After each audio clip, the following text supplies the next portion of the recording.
Hurmatli obunachilar, 2024-yilda ishlab chiqarilgan Kinda Bulut Damas mashinamiz birinchi nomerlari olingan, holati zo'r, narxini sizlarga zo'r narxda qo'yib beramiz. Demakki, bir deyishini aylantirib ber. Metani yo'q, mashinamiz salondan chiqqani bilan turibdi. 400 kilometr o'tib chiqdi.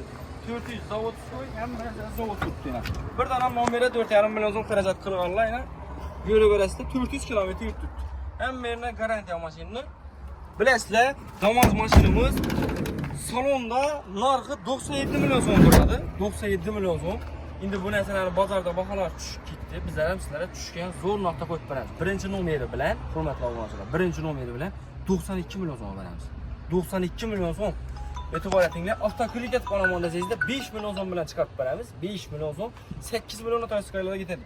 13 million bilan ishlash bitadi, 3 million 100 dan 5 yilga chiqadi. Narxi 92 million so'm. Срочно успеть qilamiz, sostanasi zo'r. Kinda Bulut 2024.